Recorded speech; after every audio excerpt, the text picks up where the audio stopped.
Saudamos a todos os nossos queridos amigos e irmãos em Cristo Jesus, desejando a todos um feliz sábado. Que a bênção, que a paz de Jesus estejam com vocês. Que Deus derrame o Espírito Santo sobre cada um dos meus irmãos, meus amigos em Cristo, e vocês que estão no Brasil, vocês que estão na Europa, vocês que estão na Ásia, vocês que estão aqui nos Estados Unidos, vocês que estão na África, em todos os lugares deste planeta, o Espírito Santo estará atuando, abençoando você, alcançando onde você estiver. Para Deus não há distância, para Deus não há limites. E eu quero agradecer a Deus pela oportunidade de, mais uma vez, nesta manhã, estar em contato com você através da Palavra de Deus. É isso que nós vamos estudar, a Palavra de Deus. Fale a Palavra de Deus. A Bíblia e a Bíblia só é a nossa norma de vida, é a nossa regra de vida e de prática. Que Deus responda os pedidos que você tem no seu coração. Neste momento eu quero orar com vocês, pedindo as bênçãos de Deus sobre vocês e a resposta para as orações, para as suas intercessões. Nós sabemos que muitos dos nossos irmãos estão sofrendo de doenças. Pais e mães me escrevem pedindo: pastor, ore pelo meu filho. Meu filho está com o Covid, está com o coronavírus, ele está entubado, ele está sofrendo. Nós estamos orando pelas pessoas e nós queremos que vocês também se envolvam nesse ministério de intercessão, de oração pelos nossos irmãos que estão sofrendo. Vamos fechar os nossos olhos neste momento e vamos orar. Pai querido que estás nos céus, na tua presença nos introduzimos, confiando nos méritos de Jesus, confiando na tua graça, no Pai bondoso, no Pai misericordioso, no Pai que não tem prazer na morte dos teus filhos, mas sim em que os teus filhos vivam. É em nome de Jesus que nos dirigimos a ti, Pai amado, suplicando a tua bênção sobre todos os que estão sofrendo por esta doença maligna, por esta pandemia que foi inventada por Satanás e que tem afligido o teu povo. Peço em nome de Jesus que o Senhor venha confortar o coração dos pais, das mães, das esposas, dos maridos que estão sofrendo e orando. Enxuga-lhes as lágrimas, Pai. Que este sábado seja um sábado de bênçãos. Que o Senhor venha enxugar as lágrimas dos teus filhos e dar-lhes um presente de sábado, um presente de bênção, um presente de cura, um presente de restauração, um presente de libertação. Que o Senhor venha trazer vida para aqueles que estão morrendo, que o Senhor venha trazer vida e trazer oxigênio para aqueles que não têm oxigênio, que o Senhor venha oxigenar o sangue deles, Pai, fazer funcionar o pulmão deles, que o Espírito Santo repouse sobre os teus filhos que estão nas unidades intensivas, Pai, nos UTIs, que o anjo do Senhor se acampe ao redor deles, colocando a mão sobre eles e curando-os para a glória do teu nome, Jesus Cristo. Ouve as orações de todos, derrama sobre nós o Espírito Santo, abre a nossa mente para entendermos a tua vontade para a nossa vida, que o Senhor nos dê a iluminação do céu para entendermos a tua palavra nesta manhã, que o teu Santo Espírito esteja trabalhando em todos os corações, em todos os lugares, neste momento. É em nome de Jesus que nós pedimos e agradecemos. Amém, Senhor. Amém. Meus queridos, o tema escolhido para hoje, que nasceu na mente de Deus e que foi colocado na nossa mente, o desejo de falarmos sobre esse tema: você já pediu para morrer? Pense um pouco. Você já pediu para morrer? Em algum momento da sua vida, você fez esse pedido? Ó Senhor, não aguento mais. Basta, Senhor. Basta, eu não quero viver mais. Eu estou fazendo esta pergunta para você, porque eu também já tive e tenho os meus momentos difíceis. Quem é que não anda pelo vale da sombra da morte? Você nunca andou pelo vale da sombra da morte? Eu já andei pelo vale da sombra da morte. Momentos em que nós vemos somente trevas, nós choramos, nós caímos aos pés de Jesus Cristo, nós clamamos, nós nos angustiamos, momentos em que a gente chega a dizer: Senhor, chega, chega, Senhor, não quero mais viver, já cumpri com a missão que o Senhor me deu. E, queridos, o que nós ouvimos da parte de Deus é uma voz dizendo: não ainda, Samuel, não ainda. Você ainda não terminou a missão aqui na terra.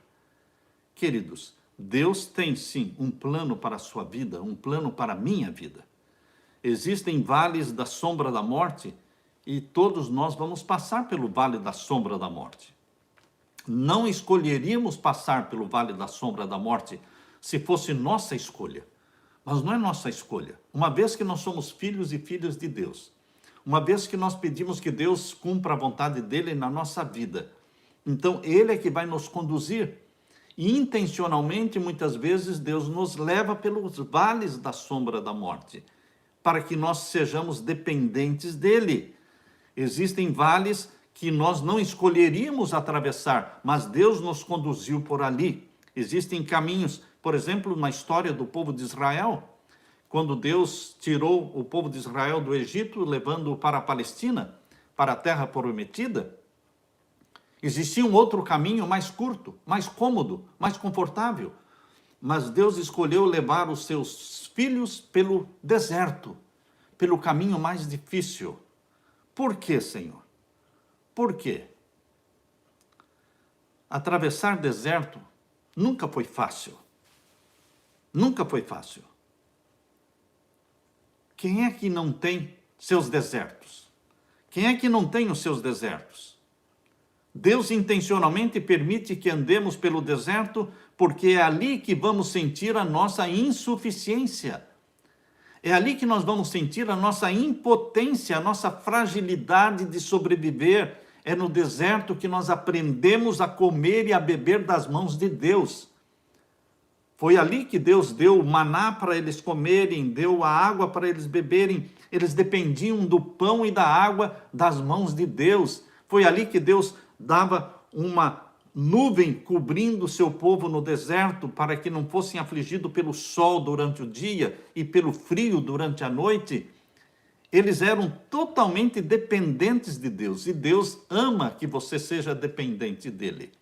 Deus não quer que você sofra, não quer que eu sofra, mas ele permite que nós soframos, ele permite que andemos pelo vale da sombra da morte, mas ele não nos permite andar sozinhos, ele vai conosco, ele está andando conosco, ele nunca nos larga, ele não nos abandona. Deus enxerga as imperfeições dentro de nós, e porque ele nos ama, exige que cresçamos. O amor de Deus não se agrada em nos deixar em nossas fraquezas, e por essa razão, Deus permite a noite escura vir sobre nós. Ele nos priva de todos os prazeres, permitindo momentos difíceis e uma escuridão interior. Desta forma, Deus consegue arrancar de dentro de nós todos os vícios e substituí-los por virtudes. Quando atravessando o deserto, nos tornamos como crianças dependentes dos seus papais, crianças indefesas que precisam ser cuidadas, precisam ser alimentadas. O deserto pode ser chamado de a noite escura da alma. É ali, no deserto, que o orgulho se transforma em humildade, a avareza em simplicidade e a ira se transforma em felicidade, e o luxo em paz, e a glutonaria em moderação, a inveja em alegria, e a indolência se transforma em força. Nunca alma alguma crescerá profundamente na vida espiritual, a menos que Deus trabalhe passivamente naquela alma durante a travessia do deserto. Lendo a Bíblia, nós vamos descobrir na Bíblia como é que Deus trata? Como é que Deus trata? Nós descobrimos que, lendo a Bíblia, eu descobri que é pecado tirar a própria vida. Estudando a palavra de Deus, eu descobri que é pecado tirar a própria vida. Mas eu também descobri que não é pecado pedir para morrer. Mas como, pastor? Não. Você vai encontrar na Bíblia exemplos de pessoas que pediram para morrer. Queridos, momentos de desespero, momentos em que a morte seria um alívio. E assim, queridos, nós queremos conduzir o estudo para lermos agora o livro de Reis. 1 Reis, capítulo 19. O primeiro livro de Reis, capítulo 19, abra sua Bíblia. Veja o exemplo que temos aqui na vida do profeta Elias. Primeiro livro de Reis, capítulo 19, e os versos 1 até o verso 5. Aqui nós lemos. E Acabe fez saber a Jezabel tudo quanto Elias havia feito e como totalmente matara todos os profetas à espada. Então Jezabel mandou um mensageiro a Elias a dizer-lhe: assim me façam os deuses, e outro tanto, se de certo amanhã a estas horas não puser a tua vida como a de um deles. O que vendo ele, se levantou e para escapar com vida, se foi e veio a Berseba, que é de Judá, e deixou ali o seu moço, e ele se foi ao deserto, caminho de um dia, e veio e se assentou debaixo de um zimbro, e pediu em seu ânimo a morte, e disse: já basta, ó Senhor, toma agora a minha vida, pois não sou melhor do que os meus pais. E deitou-se e dormiu debaixo de um zimbro, e eis que então um anjo o tocou e lhe disse: levanta-te e come. Queridos, aqui nós temos o profeta de Deus, Elias, cheio de medo de ser morto por Jezabel. Elias correu o caminho até Berseba, uma distância de 112 quilômetros, onde ali ele se abrigou debaixo de um arbusto quase sem folhas. E exausto, cansado, ele clamou: já basta, ó Senhor, toma agora a minha vida, pois não sou melhor do que os meus pais. Basta, Senhor, eu não quero mais viver. Essa reação de Elias, ela é muito comum ao ser humano. Quando nós estamos cansados, quando nós estamos desanimados, quando nós nos sentimos fracassados, nós geralmente expressamos este sentimento de autopiedade, de autocomiseração, autocompaixão, que é um sentimento autodestrutivo. Todos nós temos em tempos, de quando em quando, momentos de desencorajamento, quando nos sentimos realmente cansados da vida. Você já se cansou da vida? Você quer uma vida melhor? Você quer um mundo melhor? Quantas vezes eu já pedi para que Deus me tire deste mundo? Eu não quero mais este mundo. Eu quero o céu. Não me importa mais este mundo. Nós nos perguntamos: qual tem sido o propósito da nossa vida, da sua vida, da minha vida? Nesses momentos de depressão, não encontramos nenhum prazer ou consolação em Deus ou em trabalhar para Ele. Quando você está estressado, estafado, cansado, você não encontra prazer nem mesmo no estudo da Bíblia. Um senso de completo fracasso toma conta de nós, nosso fardo parece insuportável, e o que torna as nossas dificuldades piores ainda é a terrível solidão que sentimos. Parece que ninguém se importa conosco, parece que ninguém divide conosco nossas dores, nem mesmo Deus. E assim, à semelhança de Elias, nós clamamos: basta, Senhor, não quero mais viver, não aguento mais, eu não quero mais viver. Muitas vezes nosso desânimo é simplesmente o resultado de quê? De um cansaço, de uma estafa, de um esgotamento nervoso, do estresse. Como Elias, muitas vezes nós corremos tanto, fazemos tanta coisa, pensamos e planejamos mais do que um ser humano poderia fazer. Quando somos vencidos pelo cansaço, quando somos vencidos pelo estresse, pelo físico, pelo cansaço físico, emocional, Satanás se prevalece dessa situação para nos encher a mente com autopiedade, autocompaixão, pensamentos de não quero viver mais. É o propósito de Satanás, meu querido irmão, é o propósito de Satanás nos manter continuamente correndo, tensos, dormindo tarde, levantando cedo, todos os dias. numa roda gigante que não para. É propósito de Satanás transformar mesmo o sábado num dia cansativo, cheio de reuniões, cheio de comissões, tornando o próprio sábado um dia pesado. Pensamos em fazer a vontade de Deus, mas não estamos fazendo a vontade de Deus correndo tanto, esgotando-nos fisicamente, emocionalmente, espiritualmente, até chegarmos ao ponto de exaustão total. Satanás estará feliz se conseguir nos manter correndo sempre, apressados sempre. Mas Satanás treme quando ele vê você parar, pegar a Bíblia, estudar a Bíblia. Satanás treme quando vê você se ajoelhar, sem estar olhando para o relógio. Quando você fecha a porta do seu quarto e você se ajoelha e você canta hinos, 2, 3, 4, você está cantando louvores a Jesus. Isto faz Satanás tremer, porque ele sabe que o sucesso, o êxito espiritual, a vitória espiritual está na oração, está no louvor a Deus, acontece quando estamos ajoelhados. Quando você está ajoelhado, você alcança o céu. Mas muitos não têm tempo mais para ficarem ajoelhados muito tempo. Não, a vida é apressada demais, eu não tenho tempo para isso. As pessoas não têm tempo. Por isso, nós precisamos da mensagem de Deus, que está em Salmos 46:10.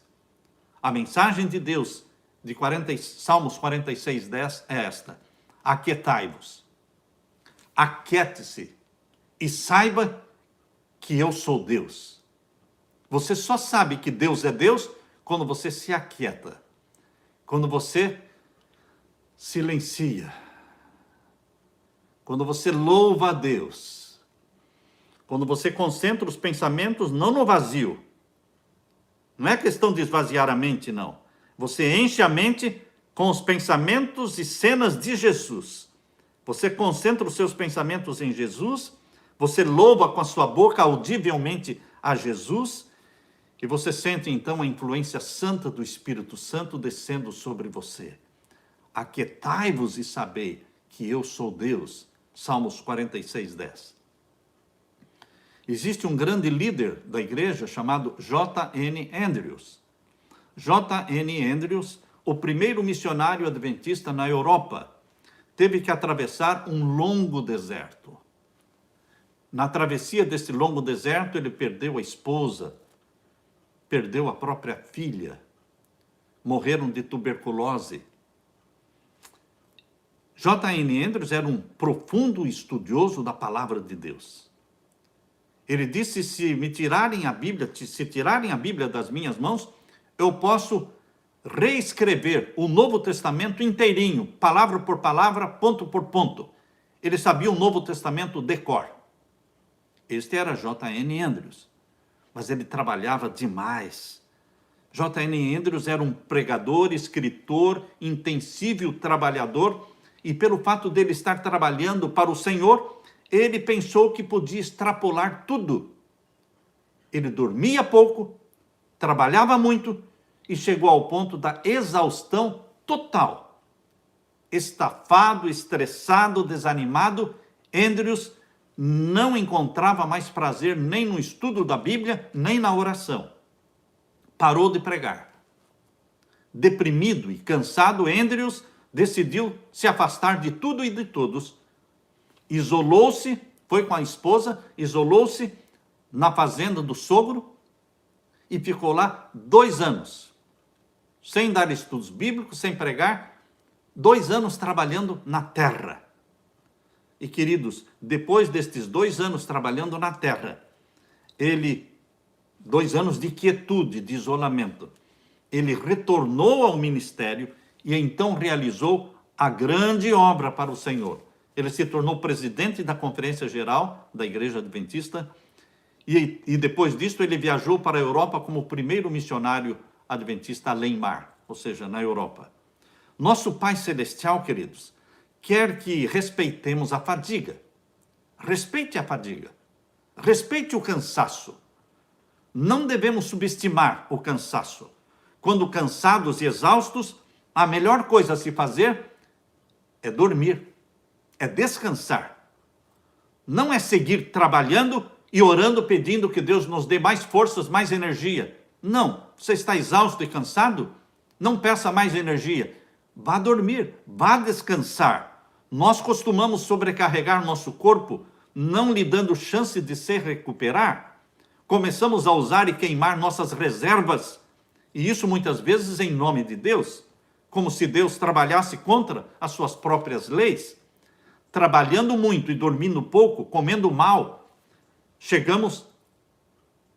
não é assim que vamos chegar no céu.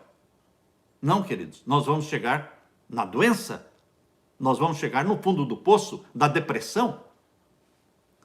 Vince Lombardi uma vez escreveu: a fadiga faz-nos a todos covardes. A fadiga faz-nos a todos covardes. Por quê? Porque na hora da fadiga, do cansaço e da estafa, você pensa em coisas e pensa em fazer coisas que você nunca faria se não estivesse estafado, estressado e deprimido. Por isso, a fadiga faz-nos a todos covardes. Quanta verdade existe neste pensamento? Quando cansados e começamos a perder a concentração e caímos num estado de autocondenação e apatia, nós começamos a dizer coisas que nunca diríamos se estivéssemos bem, fisicamente descansados. Esses momentos são críticos porque fazemos decisões impensadas, baseadas em sentimentos e complexos de invalidez, e muitas vezes decisões que são irreversíveis. Nós nunca deveríamos negligenciar a fadiga e o cansaço. Por isso, nosso Pai Celestial nos deu 8 horas para dormir cada dia. 8 horas para dormir cada dia. Você precisa, eu preciso. Deus sabe que nós precisamos. E nos deu também as 24 horas do sábado. As 24 horas do 7º dia da semana, o Santo Sábado, é para nós nos desligarmos de tudo. Você desliga o seu iPhone, você desliga, não existe televisão, não existe negócios, não existe pensamento em viagens, não existe pensamento de comprar e vender. Você se isola. É um isolamento espiritual às 24 horas do sábado. Nós precisamos disso. Um pastor amigo que lutava muito contra as suas tentações sexuais, constantemente ele estava sendo assaltado por Satanás sexualmente. Ele disse para mim: olha, Samuel, eu me sinto muito mais tentado quando chega lá por 11 da noite, meia-noite, nestas altas horas da noite é que eu me sinto muito mais fraco e vulnerável. Eu dizia: mas por que estar acordado nessa hora? Por que você estaria acordado depois das 11? Meia-noite, 1 da manhã, por que estar acordado? Deus não planejou isso para você. Deus fez a noite para dormir. Ora, se você se sente muito mais tentado depois das 10 ou depois das 11 da noite, já não é mais tempo para você estar acordado. Vá dormir. Planeje dormir antes das 10, ou o máximo às 10. Queridos, nós precisamos obedecer às leis da saúde que Deus colocou no nosso corpo. A Bíblia fala como é que Deus trabalha com o cansaço dos seus filhos. Como é que Deus trabalha com o cansaço dos seus filhos? A Bíblia nos ensina aqui em 1 Reis, capítulo 19. 1 Reis, capítulo 19 e o versos 5 e 6. Leiam comigo. E deitou-se. Aqui está dizendo que Elias pediu para morrer. No verso anterior, não é? No verso anterior, aqui diz, verso 4, vamos ler o verso 4. E ele se foi ao deserto, caminho de um dia, e veio e se assentou debaixo de um zimbro, e pediu em seu ânimo a morte. Pediu a morte. Eu quero morrer, Senhor. Não quero mais viver. E ele disse: já basta, ó Senhor. Toma agora a minha vida. Como é que Deus trata as pessoas que estão nesta condição de esgotamento, de depressão? Como Deus trata? Verso 5. Deus colocou Elias para dormir. Está vendo o que é que Deus faz quando a pessoa está cansada? Ele põe para dormir. Verso 5. Deitou-se e dormiu debaixo de um zimbro. E eis que então um anjo o tocou e disse: levanta-te e come.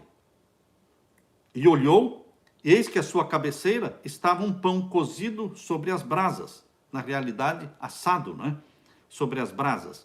E uma botija de água. Comeu e bebeu e tornou-se a deitar. É assim que Deus trabalha com quem está cansado. Põe para dormir. Dá um leve toque, acorda, dá de comer ao seu filho e o põe para dormir. De novo, queridos, Deus entendeu o cansaço de Elias e entende também o seu cansaço, a sua depressão. O Pai Celestial colocou Elias para dormir, o sono é um dom de Deus. É a Bíblia que diz em Salmo 127, verso 2. Salmo 127, verso 2, Deus diz assim: inútil vos será levantar de madrugada, repousar tarde, comer o pão de dores, pois assim dá Deus aos seus amados o sono. É Deus que nos dá o sono, o abençoado sono, para refazer as nossas energias. Muitas vezes, a coisa mais urgente e importante para você fazer é tirar uma soneca. Há pessoas que sentem vergonha de que alguém perceba que elas estavam dormindo.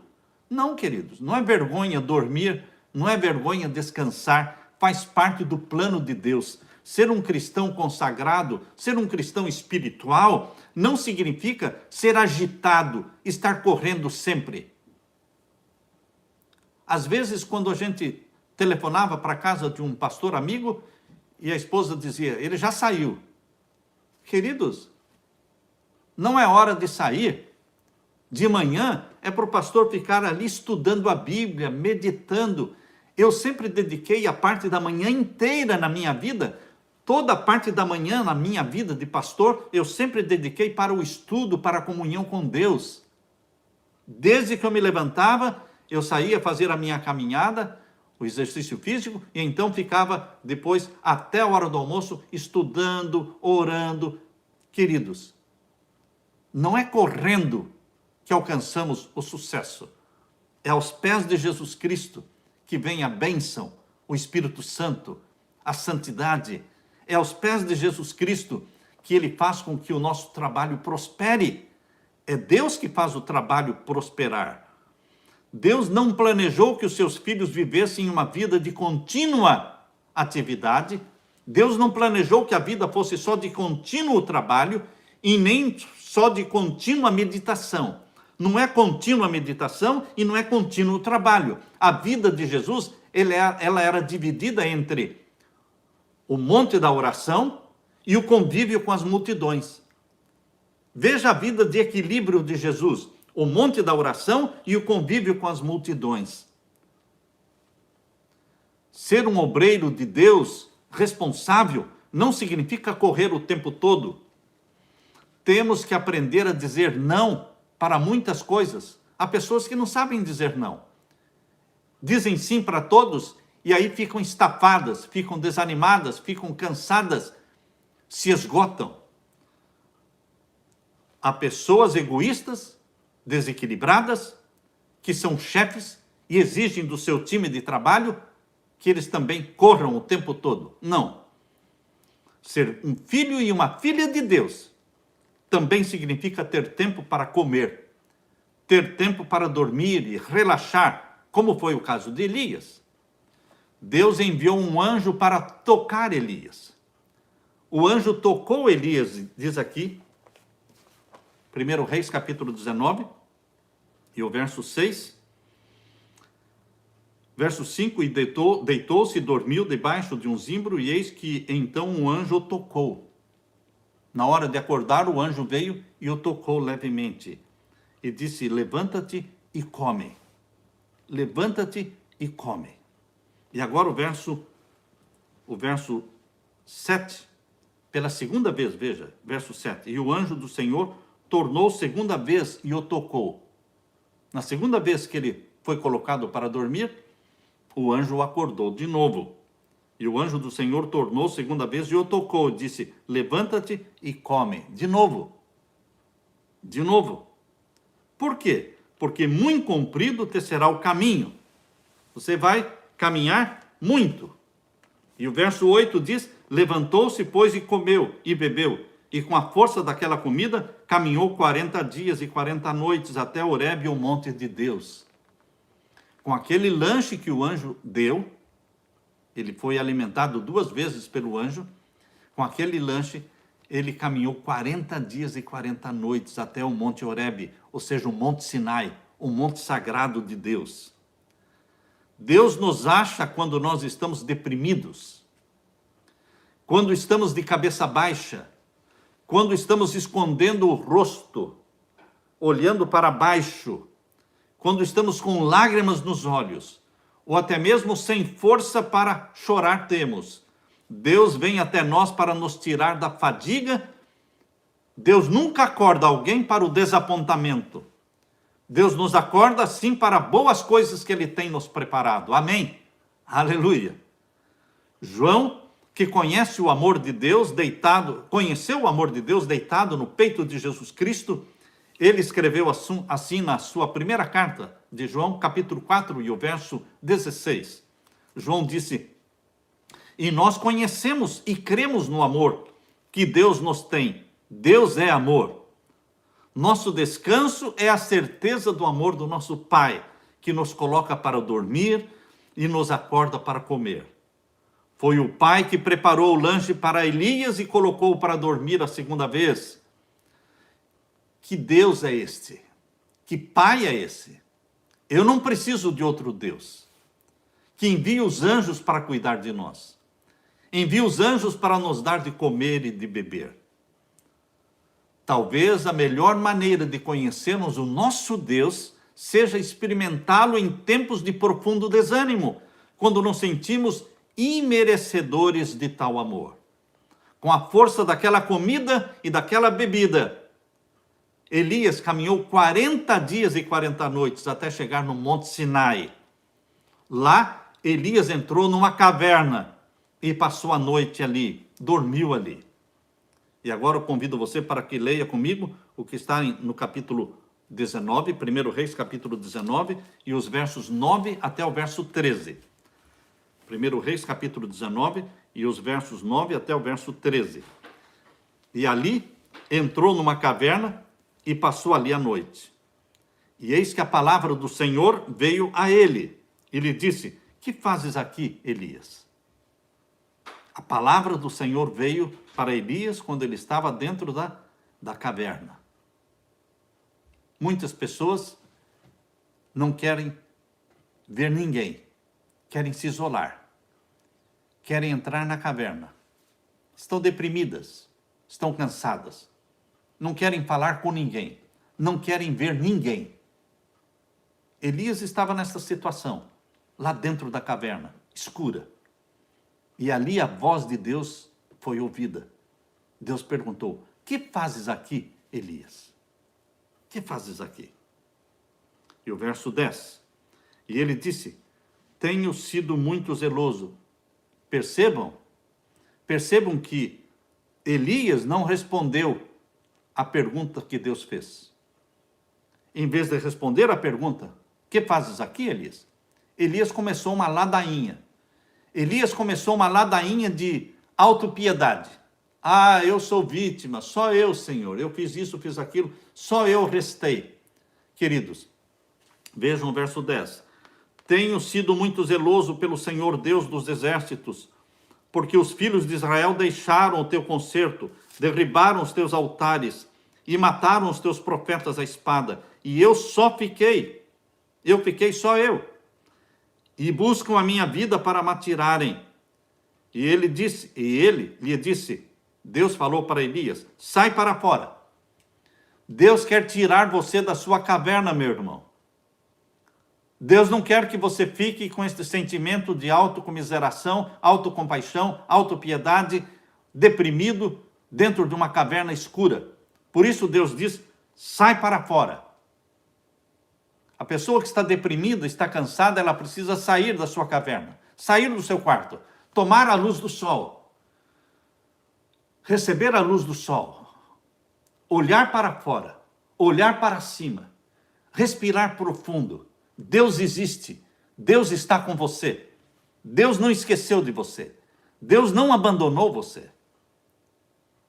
Nos momentos mais difíceis da sua vida, meu querido irmão, minha querida irmã, Deus está com você. Está o seu esposo dentro de um hospital? Está o seu esposo dentro de um hospital, sem perspectiva de vida?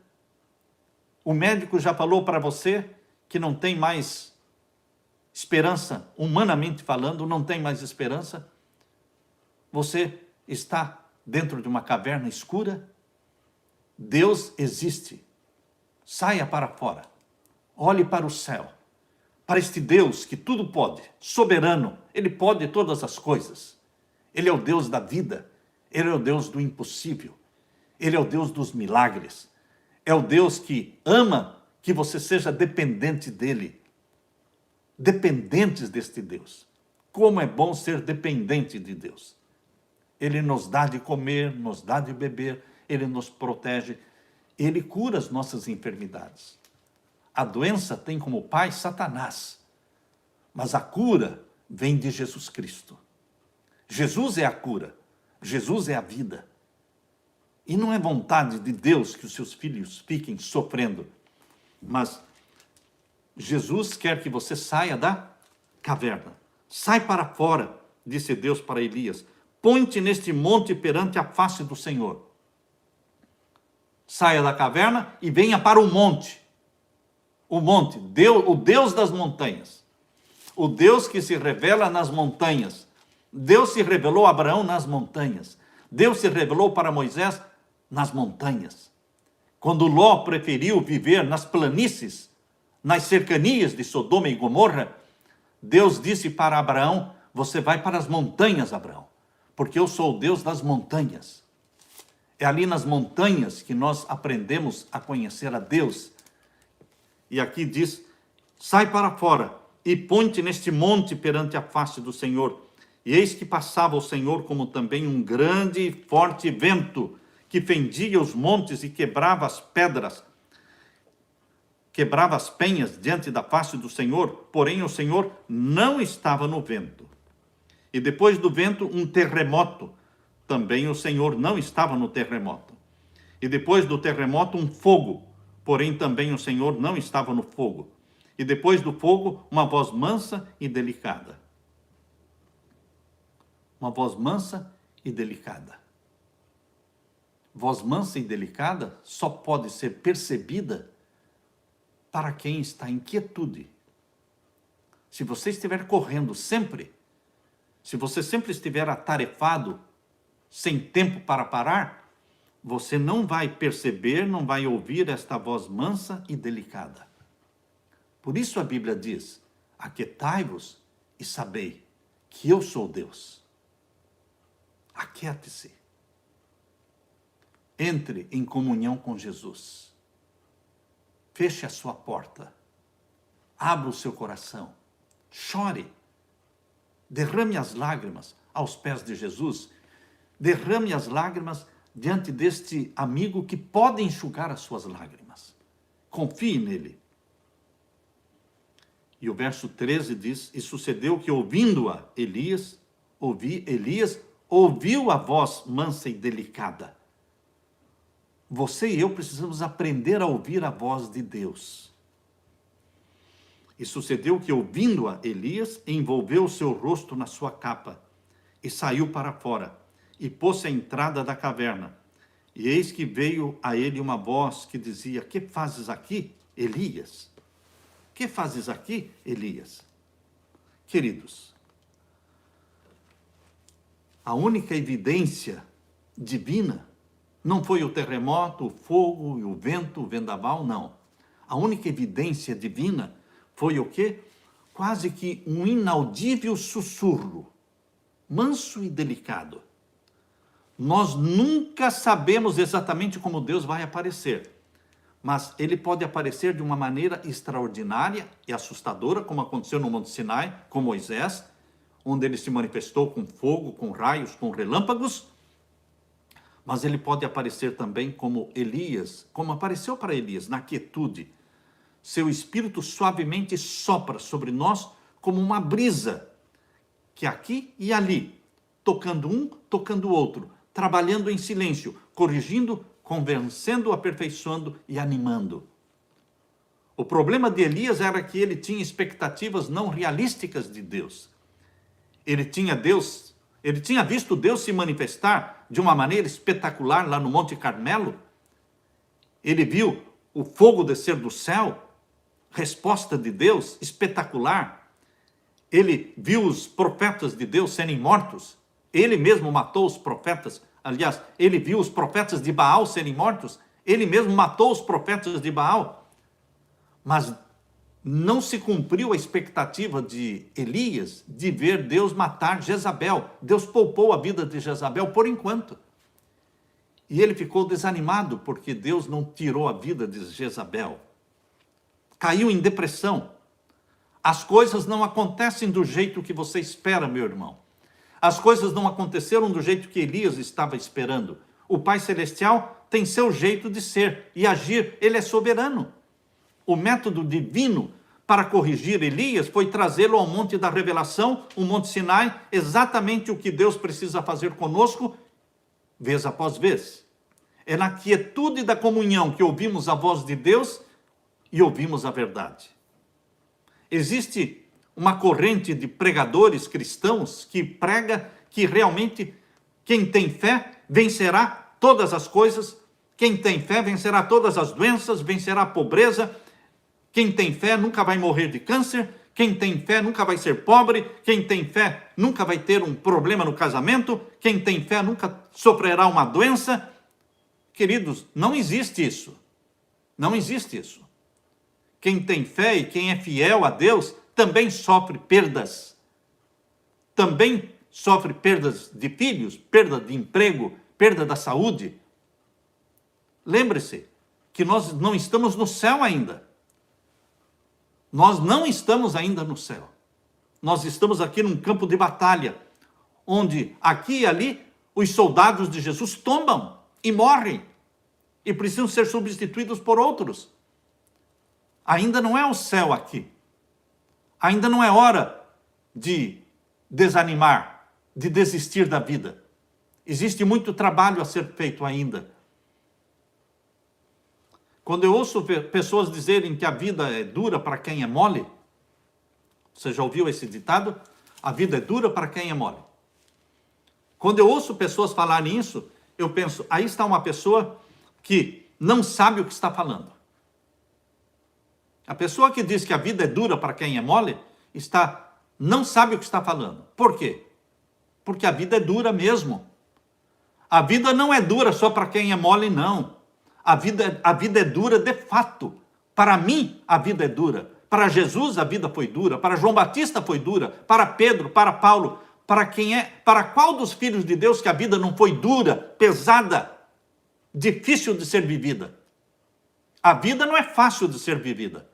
Porque você não está vivendo a vida no céu, você está vivendo a vida aqui na terra, num campo de batalha entre o bem e o mal, entre Cristo e Satanás, e você está bem no meio da guerra. Por isso a vida não é fácil. A vida é dura. Foi dura para todos. Queridos, a igreja não anda do jeito que nós queremos. A nossa família, muitas vezes nossos filhos não estão vivendo do jeito que nós sonhamos.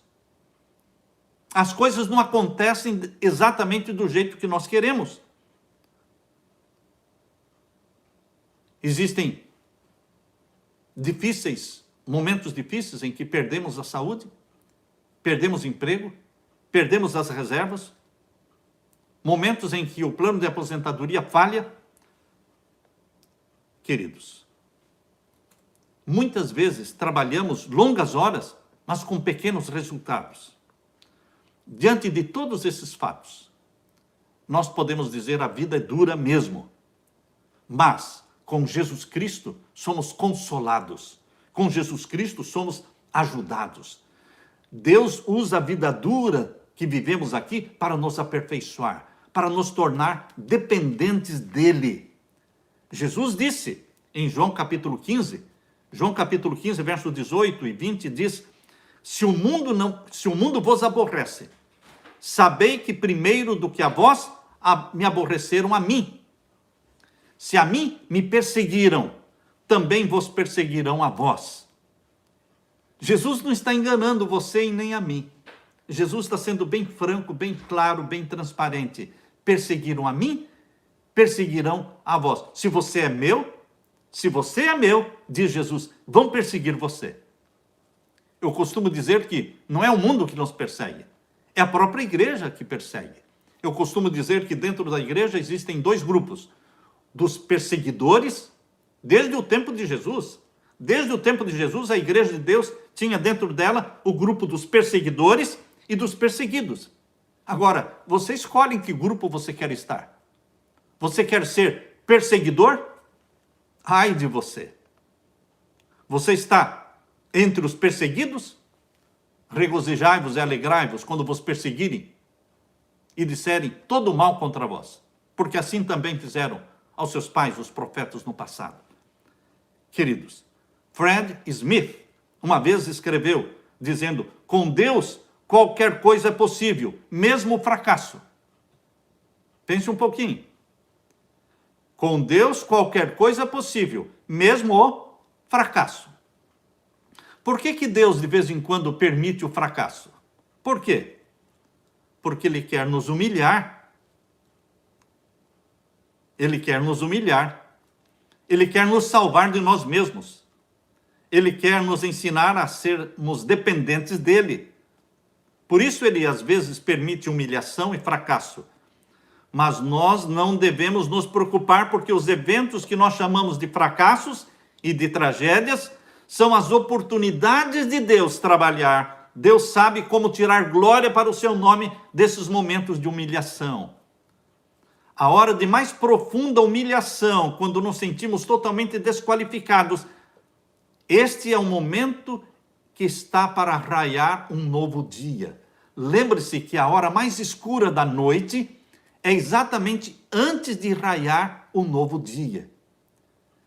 Quanto mais difícil for a sua vida, o momento mais difícil, mais escuro, lembre-se que isto vai passar rápido e o sol vai brilhar, o sol da justiça vai brilhar sobre você. Queridos, há muitas coisas acontecendo, muito mais coisas acontecendo do que aquelas que nós podemos ver.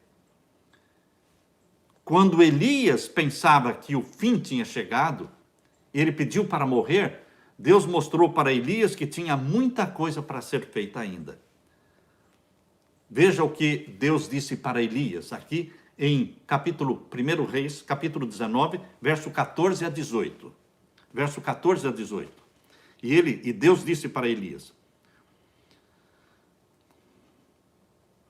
Elias disse para Deus, primeiro, eu tenho sido extremo zeloso pelo Senhor, Deus dos exércitos, porque os filhos de Israel deixaram o teu concerto, derribaram os teus altares e mataram os teus profetas à espada, e só eu fiquei e buscam a minha vida para me atirarem. E o Senhor disse para Elias, vai, volta pelo teu caminho, para o deserto de Damasco, e vem, e unge a Azael, rei sobre a Síria. Também unge a Jeú, filho de Ninzi, ungirás rei de Israel, e também a Eliseu, filho de Safate, de Abel-Meolá, ungirás profeta em teu lugar. Tem muito trabalho para ser feito, Elias. Você vai fazer tudo isso. E vai escolher e vai ungir o teu sucessor. Queridos, a palavra de Deus para Elias foi, volte, Elias. Volte. Ainda tem muito trabalho para ser feito. Você não chegou no fim da linha. Não é o fim da linha.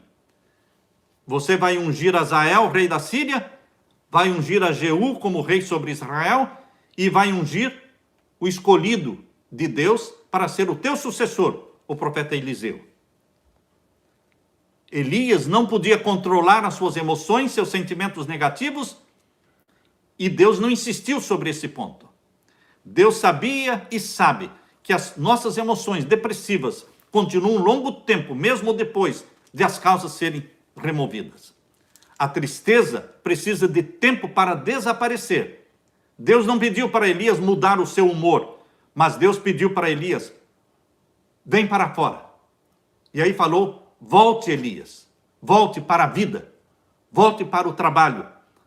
Você ainda está no jogo e o jogo ainda não acabou. John White escreveu: não há lugar para desistir, meu irmão. Não há lugar para desistir. A batalha é muito maior do que as nossas humilhações pessoais. Sentir pena ou autocomiseração é totalmente inapropriado para o Filho de Deus. Pare de sentir autocompaixão. Sobre um tal soldado, eu derramaria um balde de água gelada. Eu o empurraria para que continuasse andando, colocaria a espada em sua mão e gritaria: agora lute. Não terminou a corrida ainda. Não terminou a luta. Você está pedindo para morrer, mas eu estou dizendo que não é hora ainda. Não é hora ainda. Que fazes aqui? Saia da caverna. Volte para a vida. Nós podemos voltar para a luta, e Deus quer que voltemos para a luta, mas que tenhamos tempo, diariamente, aos pés de Jesus, de quietude cristã. J.N. Andrews, depois de 2 anos dentro da caverna, ou seja, na fazenda do sogro, trabalhando na terra, depois de 2 anos ele voltou para a atividade e se tornou um grande missionário de Jesus Cristo. Levante a cabeça, meu irmão. Deus quer que você volte. Eu termino lendo Efésios, capítulo 6, verso 10. Abra a sua Bíblia em Efésios, capítulo 6 e o verso 10. Esse texto diz assim: no demais, irmãos meus, fortalecei-vos no Senhor e na força do seu poder. Fortalecei-vos, meus queridos irmãos, na força do seu poder. Em Jesus Cristo você vai encontrar força, amparo. Ao lado de Jesus Cristo, Ele te dá de comer, de beber e te dá força para caminhar. Queridos, nós não chegamos no céu ainda. Muito em breve vamos chegar ao céu. Muito em breve você vai ouvir: bom está, servo bom e fiel. Foste fiel no pouco, sobre o muito eu te colocarei. Entra no gozo do teu Senhor. Mas ainda não chegamos lá. Nós ainda estamos atravessando o deserto. Logo vamos chegar na terra Canaã, a terra que mana leite e mel, a terra da promessa, onde vamos viver eternamente com Jesus Cristo. Mas ainda não chegamos lá. Levante a cabeça. Olhe para Deus e diga: que queres que eu faça, Senhor? Eis-me aqui, envia-me a mim, enche-me do Espírito Santo, derrama sobre mim o teu Santo Espírito. É neste momento, Pai querido, que eu oro pelos meus irmãos. É neste momento que eu peço que o Espírito Santo venha confortar o coração dos pais, das esposas, dos maridos, que têm filhos e têm cônjuges que estão sofrendo no leito da dor, na doença. Pai eterno, conforta esses corações, anima-os. Abençoa-nos a todos que estamos te buscando em oração neste momento. Que o Espírito Santo seja derramado sobre todos nós. É em nome de Jesus que suplicamos e agradecemos. Amém, Senhor. Amém. Fique com a paz de meu Senhor Jesus. Amém.